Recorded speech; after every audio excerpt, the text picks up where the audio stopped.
Jai Hind everyone, welcome back to the Patriotic IS. There was some delay due to some technical glitch. We regret for this. Now we will start our session. Most of the topic that we are going to discuss, again, all these topics are associated with the UPSC syllabus and also UPPCS syllabus. So uh, if we will go through the comprehensive analysis of all this topic, it will be very easy to cover near about 40% of the UPSC and UPPCS syllabus, not only for the prelims, also for the mains area. Okay. So the first topic that we will start from the GS paper 1. The first start with the very controversial topic, censoring change how Bollywood elite regis caste-conscious cinema. So here you should know that one thing I would like to clarify, that whatever we are discussing here, that is not my view.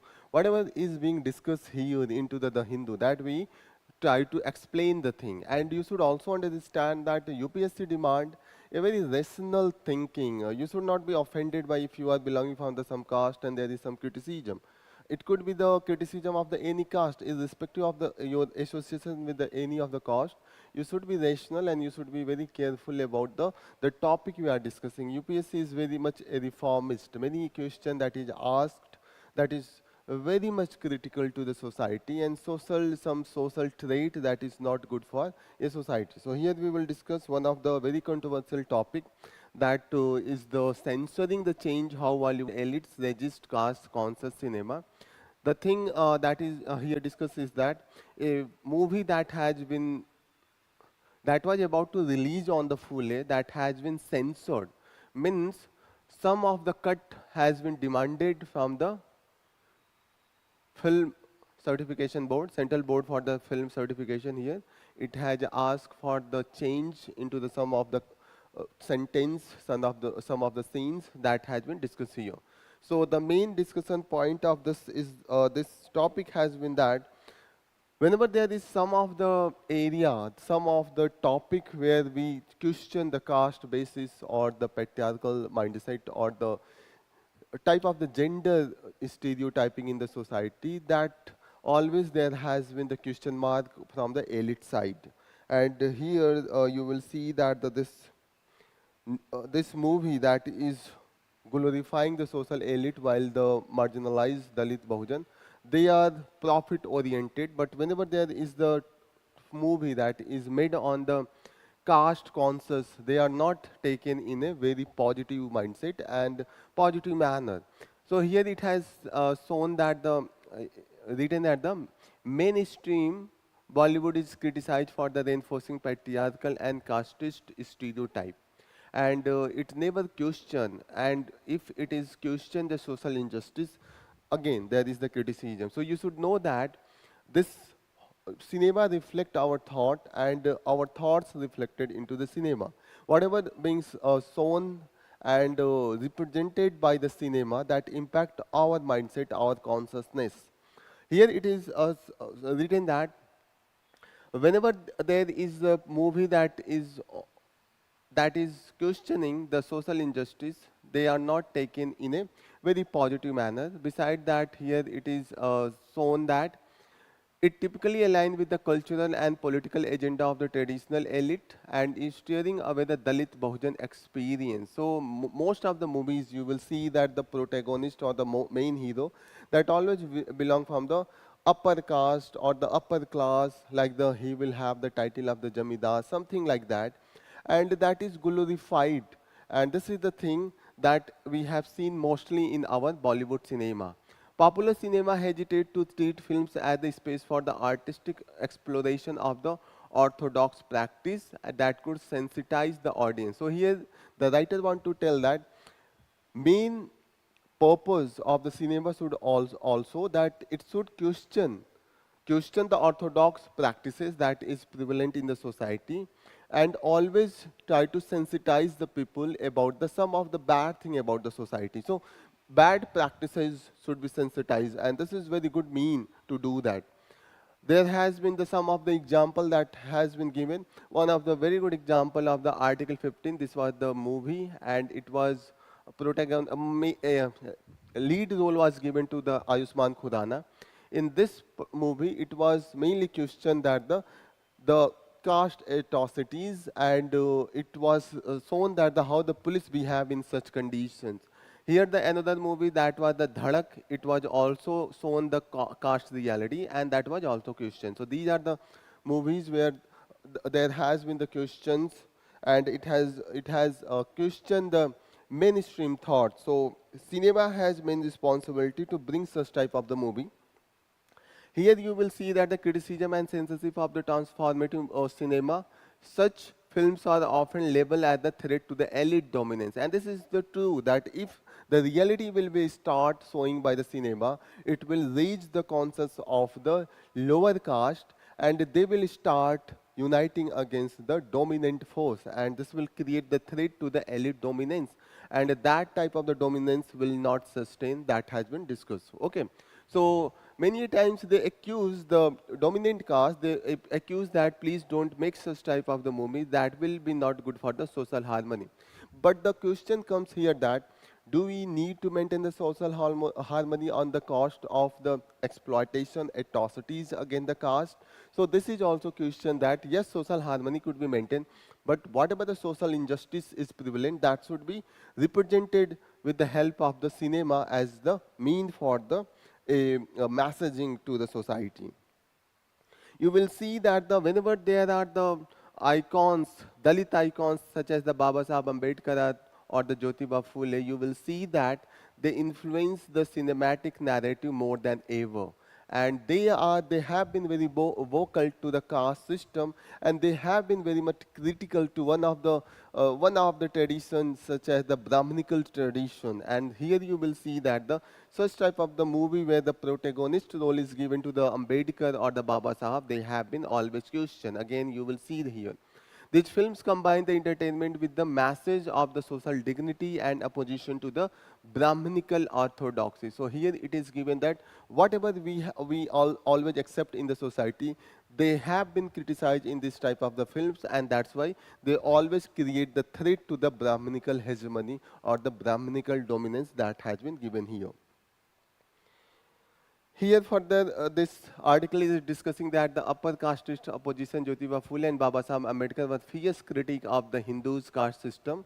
You have been, if there will be the representation of Baba Sahib or the Jyotiba Phule, they have always opposing the caste system as well as the Hindu scriptures such as the Manu Smriti or the Puranas. So you will see that whenever such type of the thing comes, they always question this dominance of the priestly caste and the majority oppressed group under the such type of the Brahminical thought. Here you will see that they envisage the modern India as liberated land not only from the imperial rule but also from the Brahminical and patriarchal oppression. So once I said that, Baba Sahib Ambedkar and Phule was not only criticizing the Britishers when the British force was here, they colonized us. They also always criticized the Brahminical type of the tradition as this patriarchal operation. So whenever they will come, they will criticize all type of the dominance,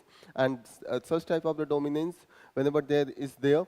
So whenever you start criticizing the mainstream, they are the elite, they are at the higher position, they start creating the hurdle in such type of the messaging. So here further it is discussing that whenever for this movie, Central Board for the Film Certification, they have questioned the use of the Mahar, Mang and Peshwai and Manu system of the caste into the movie. But whenever you saw the reality, so you have to bring all this thing that has been the medium for the operation and a symbol of the Dalit operation. So whenever the things, you have to face the reality. Whenever the society has something wrong, you should be questioned, and you should take as the positive. You should take as the reformative steps. So these are the things that should be taken as the learning point of view, and to learn the lessons from the whatever the wrong has been done into the past. So here you will see that the writer is talking about that whenever such type of the word comes, there is the issue from the Central Board of Film Certification. But what happens when there is the movies that glorify the elite dominance or the Brahminical type of the system, what happens? So they have been supported by the ruling class. Again, now the ruling class, they always support such type of a thing, and that is casting just to satisfy and appease the fringe casteist group in the society. So here you will say that there has been the example of the Kashmir files, Kerala story, and Chava, all that movies, they were not factually correct. They have been glorified the protagonist, and also they have made the vulnerable to the Muslim that has been released without any objection. But whenever there is the some of the social reform of the messaging that is going by the movies such as the Fule, they have been not given the certificate and they have been censored, or that has been discussed here. Is it clear? So this you can use in your GS paper 1 society as well as essays and the ethics. But the thing is that you should not take it as the criticism. Whatever the caste you have, that doesn't matter. The thing is that the truth that has been given here. And the main work of the teachers is to tell the truth to the student and the society. We do not, our work is not to hide the thing. And this is not the ideological thought that is coming from the me. This is from this newspaper that has been covered. And that is the truth as well. That's why we are bringing to the students. Okay. Next news that is very much in the center point of the discussion, that Francis backed reform but also due strong opposition. So here it is, yesterday we saw that one of the bad news that the Pope Francis is no more, now he is dead. And he just died after 1 day after the Easter. Yesterday we saw the picture of Pope Francis with the Vice President of USA. Now the news is that he is no more. The thing is that he has also taken many of the positive steps. That's why he is now known as, he will be known with the respect of his reforms. One thing you should remember, that Pope Francis was a very simple person. He tried to live in a very simple manner. He tried to give up all the privilege given to the Pope. He was living with the simple type of the attires. His wearing was simple, and all this thing he brought the simplicity. Besides that, he brought the reforms with respect to the Catholic Church thoughts with respect to the gender, such as the same-sex marriages, also with the role of women into the church. All that has been discussed here. So here you will see that he was not living into the apostolic palaces that was provided for the Pope. He left that and he was living in the simple hotels. Here it has given that he condemned the globalization of indifferences. So he took the stand on the migration. When the Europe was not ready to accept the migrant from the West Asia or the Asian countries or the Africa, at that time Pope Francis stand and he said that if there is some war and some of the dire situation, then if there is the migration that is occurring, the developed countries should accept that. Okay. Besides that, he also criticized the then candidate of US presidency, Donald Trump, during 2016. For he said that if you are building a wall, keeping migrant out, it is not a Christian. So such type of the stand he took. Here you will see that one of the interview in which he was asked about to the LGBTs peoples, and he says that who I am to judge. When he was asked about the gay priest, and he didn't register on that ground. So please remember all this thing, because reformist activities that was advocated and led by the Pope Francis. Okay. In 2023 interview, being homosexual is not a crime. He said that the being homosexual is not a crime, and later he allowed blessing for the same-sex couple. So this was the stand. You will see that the many of the Catholic countries, they do not allow the same-sex couple, same-sex marriages. They also do not approve the LGBT community. So you will see that the most of the religion, they do not try to bring reform, and many a times they try to prevail the orthodoxy that has been opposed by the Pope Francis. You should also remember that one of the fact that could be asked into the UPSC, that he was first non-European Pope. So please remember that he was non-European Pope, European Pope. He was the first non-European Pope. He was from the Argentina, and the capital of Argentina where he took the birth. Okay, his descent. If we will trace the descent of the Pope Francis, his father was from the Italian side. Okay. So 2016, in 2016, some of the critics even called him heretic, Kundamatwadi, and after he permitted divorce and civil remarriage of the Catholics to receive the commune. So these type of the step for that he was criticized. Venezuela migrants seeks more protection of the court ruling. Here you should, first of all, we will try to locate the Venezuela. So those who are watching online, please reply that where is Venezuela, the continent where it is situated. Any one of you, please reply. Open the map, open the atlas. Anyone? So Venezuela that is situated in South America. So please open the map of South America, and we will please open South map of South America, physical as well as political. So here you will see that the where is you can see the Venezuela. Where is Venezuela? This is Venezuela. Now the Venezuela is in the limelight due to there is some of the resistance, and also in Venezuela we see some of the economic instability. So Venezuela, what is the capital of Venezuela? Caracas. Okay, so Caracas, it is touching the North Atlantic Ocean on the northern side and Caribbean Sea on the northwestern side. So please remember, here you will see that the Gulf of Venezuela, here it is the North Atlantic Sea, Delta of Orinoco that is situated here, and it is formed due to one of the river that is Branco, I think, Orinoco. Okay, so please remember these rivers. Maracaibo Lake is situated in Venezuela. So please locate all these things. In physical map, you can see here that mouth of Amazon is situated at a border area, and here you will see that this Guiana Highland that is situated into the Venezuela. So Guiana Highland, please remember this. And Angel Fall, that is very famous, that is also situated in Venezuela. Angel Fall.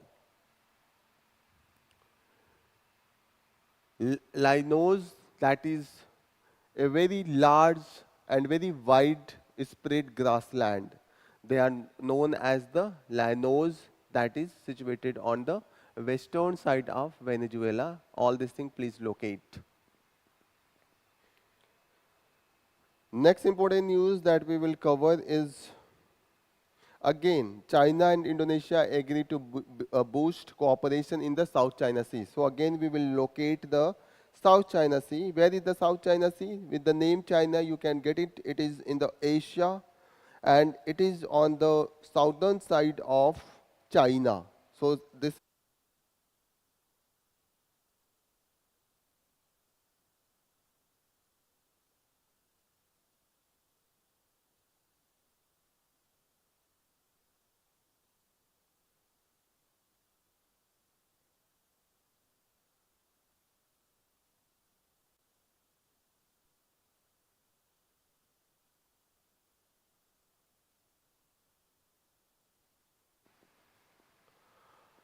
Okay, now we will start again. There was some technical glitch, so I will again start discussion with the article that is talking about the landmark agreement on the draft WHO pending agreement. So this agreement was being discussed for the last 3 to 4 years. It was in the discussion, and this is a very significant agreement that we have achieved. It was started 3.5 years back, and 13 round of the discussion has already been there.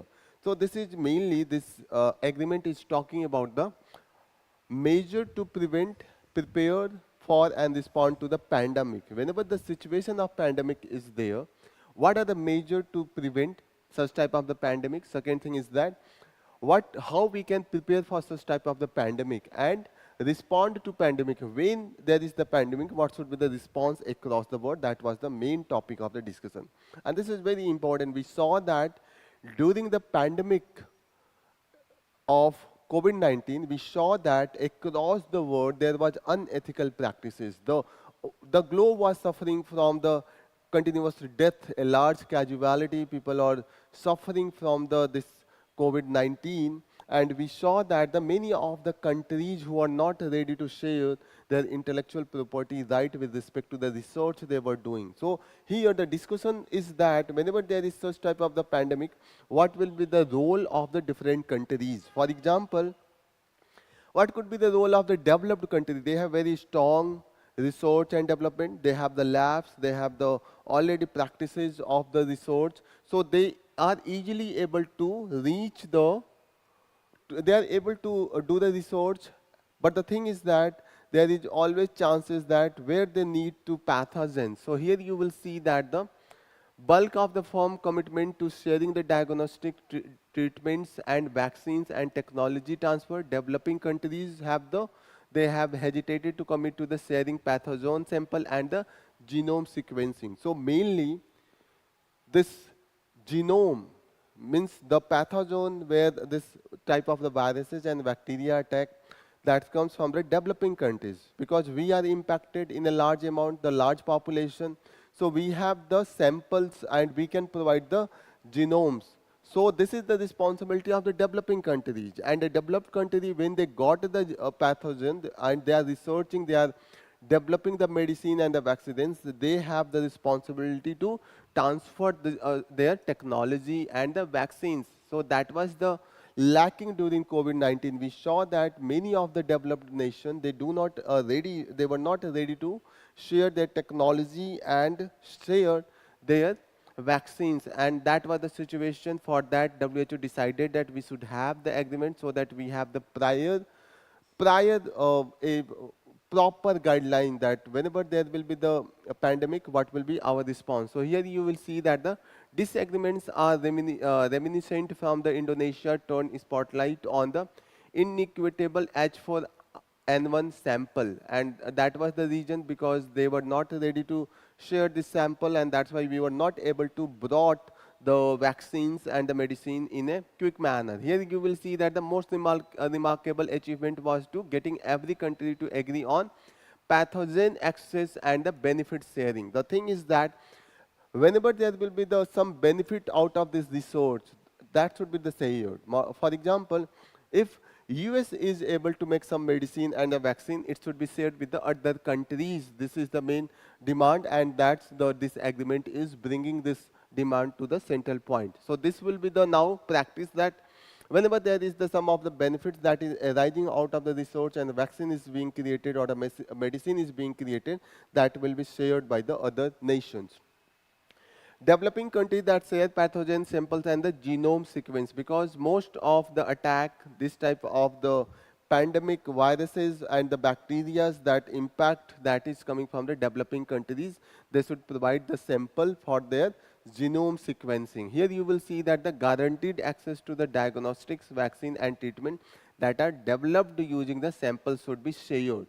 Means if, for example, take some of the pathogens that is developed in India. You can take example of the malaria. And we are providing the samples of all this impact on the people and the pathogen and the genome to the US for the research, because the malaria is not impacting the population of the US, so they don't have the genome sequencing or the pathogen. But when we share this pathogen to them and they have developed some medicine and the vaccine, they should try to share the technology to make the vaccine or the medicine. Otherwise, what they do, they try to go for the intellectual property rights, and by that, whatever vaccines and medicines comes, that become very costly for the developing nations such as India and Africa, and this become very unaffordable for this country. So first thing that this agreement has brought that whenever there is any of the resource on the vaccine or any of the production of the such vaccine, 10% will be go to the whom? World Health Organization. Please remember this. Okay. So 10% will go to the WHO and remaining 10% medicine and vaccine will be separated for the making it affordable for the developing nation. Even that 10% that goes with the WHO, they will be provided for the most vulnerable countries such as Africa and the Asian countries. Also this 10% that will be not sold on a high price. The price of this 10% will be very low so that we can make it affordable for the common person. This is the main thing that has been coming out of this agreement. Many developed countries, we have seen what type of the condition was there during the COVID-19 pandemic. We saw that many developed countries stockpiled vaccine, while many developing countries, especially those from the Africa, were left waiting for the vaccines. People were dying during the COVID-19, and vaccine was already developed by the developed countries, such as the country from the Europe and US, but they were not sharing this vaccine with the African, and people in the Africa, they were dying. Case of vaccine manufacturers sharing the technology with the developing countries during the pandemic has also been sorted out. So here you will see that the technology transfer will be the mutual agreed terms and not the voluntary. So this will be there that whenever there will be the new technology or the new type of the medicine that is developed, that will be mandatorily shared. This is the main core point of this agreement. So if anyone asks that what is the core point of this agreement under WHO, your answer should be that whenever there is the development of any of the vaccine or the medicine or any of the technology with respect to the health impact or the health of the people, so this technology, this medicine, this vaccine will be shared by that country to the WHO and the other nation, and the price of the medicine developed by the sharing of the pathogens and the genomes, they will be shared by the other countries as well. This is the core area. Next news, illicit news on the US and Russia-Ukraine war. Already that is repeated news. We will not cover. Already we have discussed a lot about this. Next news, a reminder to President and Governor. Again, this is the repeated news that a reminder to the President and Governor. This is in the context of the recent judgment by the Supreme Court. That was the government of Tamil Nadu versus Governor of Tamil Nadu, case 2025. So here the thing is that many, after this judgment, many criticized the judiciary. The thing is that this was not critical point of view, but this was the a decision, the verdict that was demand of the time. And here you will see that the India adopted for the parliamentary form of the democracy. What is mean by the parliamentary form of democracy? Please answer, any one of you.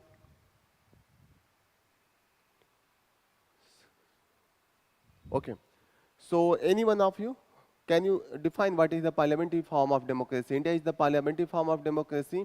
Parliamentary form of democracy means if you have the majority of the MPs, only then you can form your government, and executive will be always responsible and accountable to the parliament and ultimately to the people.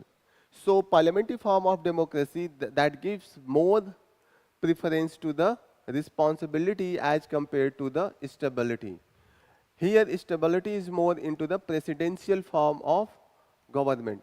So this is presidential form of government that is in the US, but in India we have the parliamentary form of governments because we wanted to bring more responsibility. We saw that Britishers were not responsible toward the people.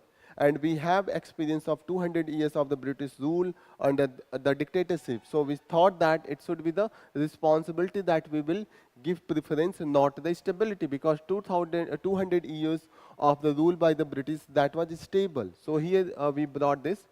Here you will see that under our constitutional provision, Article 52 talks about that there shall be the President of India. So it gives confusion, a sense that yes, president's preference is there, but simultaneously when you will see that Article 74 for the union, it will say that the provides for the Council of Ministers, and here it says that the Prime Minister to aid and advice of the President, and all the decision of the President should always be based on the aid and advice of the Prime Minister. So here this article brought the parliamentary form of government. Article 53 gives the 52 gives the confusion that yes, President is the head of the government, but when you go for the 74, this bring the clarity that it is not the President. President is just ceremonial head of our state, not the real head. Real head is the Prime Minister. So please remember this thing. At the at state level, you will see that Article 153 that's talk about the governor for the each of the states, and here you will see that the again Article 163 that's talk about the Council of Ministers with Chief Minister as the head to aid and advice of the governor. So this Article 163 bring the parliamentary form of government at the state level. There has been some of the debate in the Constituent Assembly. One time, our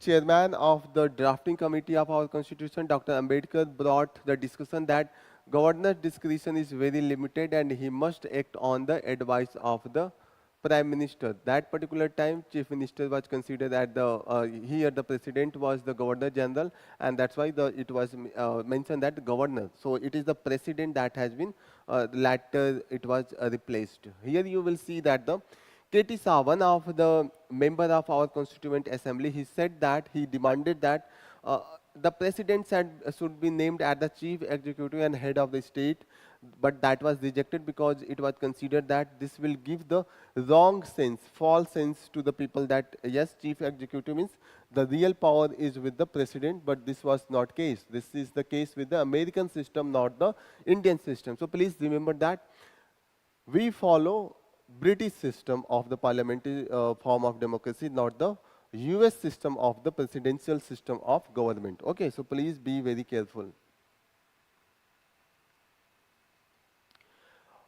From the judiciary, this clarity who will be the real head of the government came under Samsay Singh versus State of Punjab case. And here Supreme Court clarified that always it is the Prime Minister who is the real head and President is the constitutional head, but it is it have to work on the ministerial advice. Okay. So Supreme Court judgment under the Samsay Singh versus State of Punjab case brought the clarity. For the recent ruling, it was the Nabam Rabia case, and here again it was brought that parliamentary form of the democracy, that is the core principle of Indian Constitution. Again, the same news is repeated here. The judiciary plays a top of the pyramid. Again, this is as the interpreter of our constitutional. Sometimes we see that there is the supremacy of judiciary because we have the supremacy of the constitution, but due to the due to the constitution's interpreter, judiciary many times feel that it is the supreme. But whenever the question comes that who is the supreme in India, it is the constitution, constitutional supremacy that is the main core of our democratic system.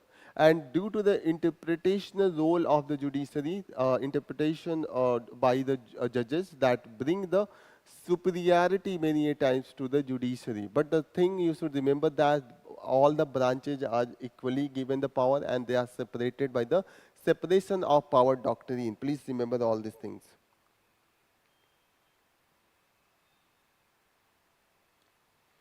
So here we will conclude our session. Thank you for joining the session.